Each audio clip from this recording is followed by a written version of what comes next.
Well, tell me, to become a good student, you have to study. To build a body, you have to exercise. To become an athlete, you have to play. So, to become rich, to own crores of taka, what do you have to do? The answer is simple. You have to build assets. Because without assets, you can never become what is truly meant by rich. Warren Buffett said, "If you don't find a way to make money while you sleep, you will have to work until your last breath." And making money while you sleep is only possible with assets. But we ordinary people only think of the bank when we hear the word asset. Keep your money in the bank and at the end of the month collect interest, earning without working. But is that really the case?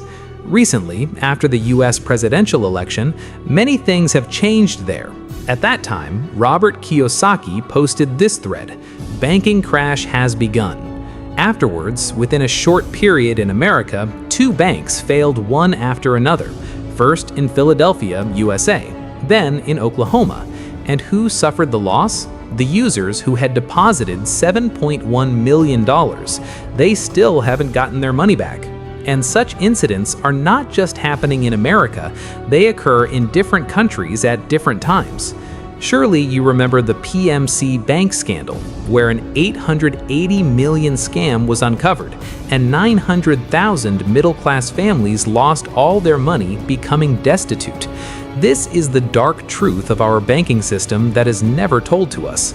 According to the FDIC, Federal Deposit Insurance Corporation in India, no matter how much money you put in a bank, if it closes or fails for some reason, you will only get back 5 lakh rupees, approximately $6,000.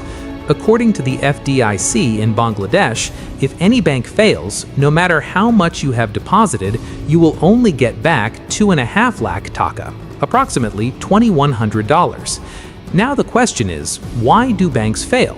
The main reason banks fail is that when you put money in the bank gives you a 4% interest rate. Then it lends your money to someone else at 8% interest rate. That means it makes an 8% profit, gives you 4%, and keeps the remaining 4% as its own profit.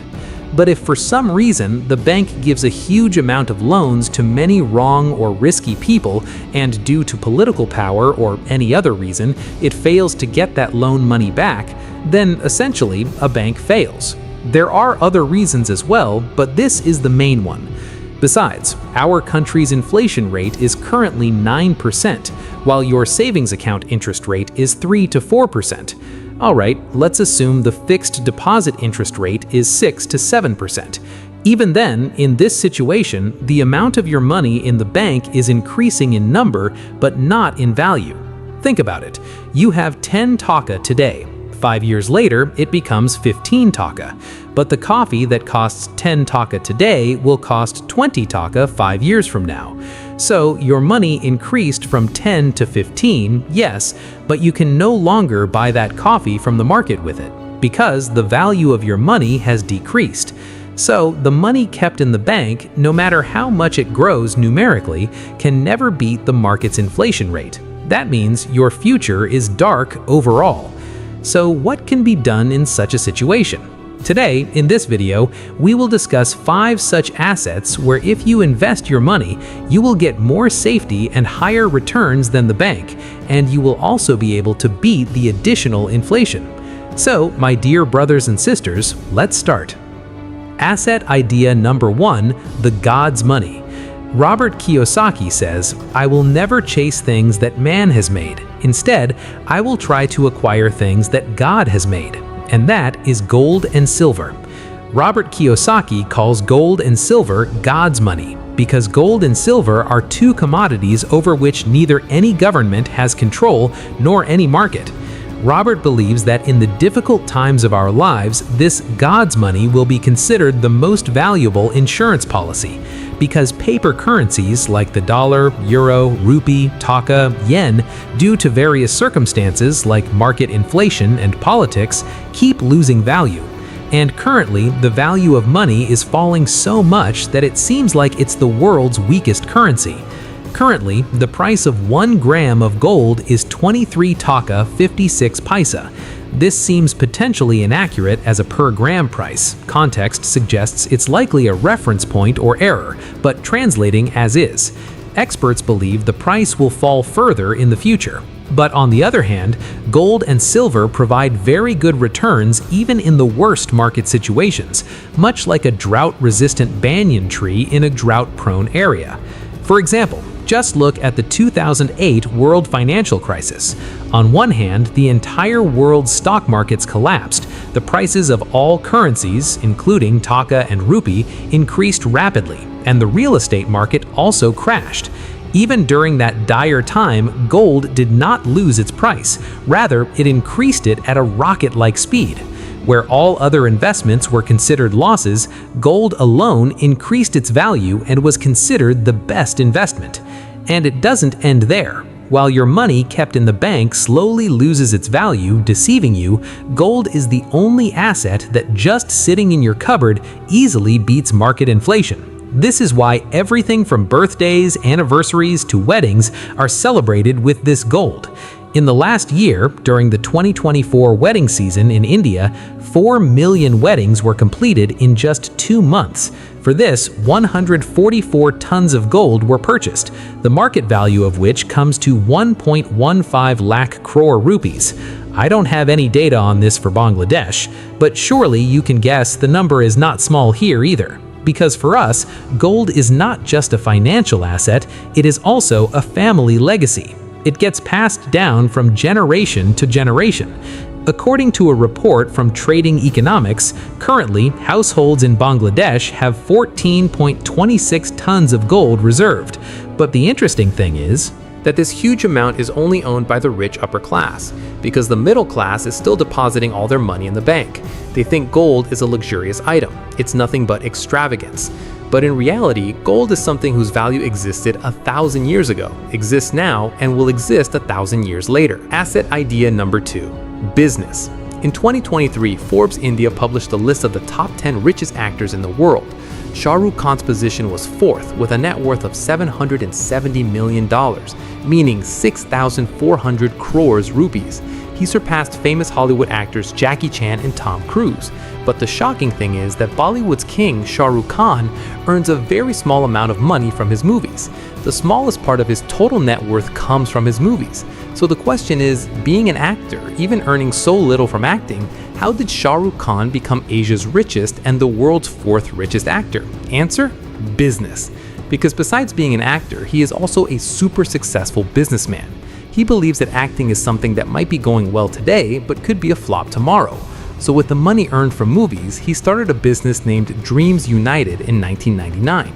Then he got associated with another company named Red Chillies. And finally, in 2008, he bought the KKR team in the IPL, Indian Premier League, because he knew that Indians essentially have 2 addictions, movies and cricket. He hit success in both areas. That's how he built such a huge empire. Currently, Dollywood superstar Shakib Khan is also following in Shah Rukh Khan's footsteps.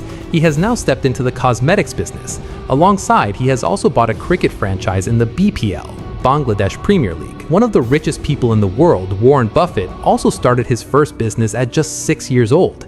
He used to go in front of various shops and collect the bottle caps lying there.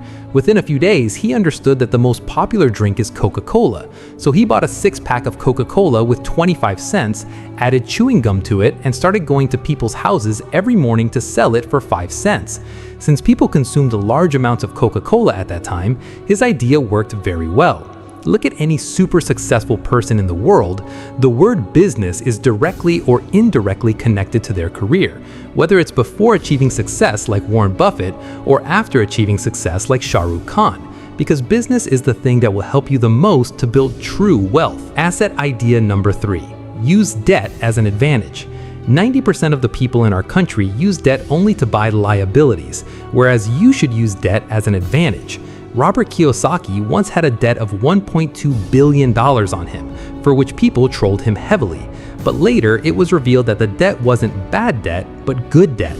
All the money Robert borrowed from the bank, he invested in real estate properties, gold, and silver, which over the next few years cleared all his debt and turned him into a super billionaire. On the other hand, if you give an average person a credit of 5-6 lakh taka, approximately $4,200 to $5,000, and say go use it, the first thing that comes to their mind is buying an iPhone, then an expensive laptop.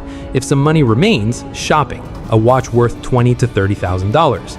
If even more remains, eating and drinking with self-satisfaction and burping. There are also people who, upon seeing the EMI option, forget their own qualification and salary and start taking huge risks, even buying a car worth 15 to 20 lakh taka, approximately $12,700 to $16,900. Among them, some people, to go from middle class to rich class, save 50 lakh taka their whole life, and take an EMI for the remaining 50 lakh taka to buy a house worth 1 crore taka, approximately $42,300, their whole life, and take an EMI for the remaining 50 lakh taka. They spend the last 20 years of their life just working to pay the EMI for that money. On the other hand, people like Robert Kiyosaki use debt correctly. Instead of buying one property worth 1 crore taka, they buy 3 properties. They live in one themselves, they rent out the other 2, and use the rental income to pay off the loan.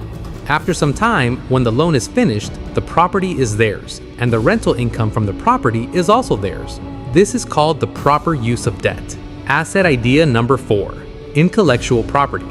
Brother, intellectual property means your own creation, like content, podcast, writing, songs, courses, etc. In the current era, intellectual property is considered a very big asset. Now, there's certainly no need to say how much money people in India and Bangladesh are earning through podcasts and what level of popularity they have reached.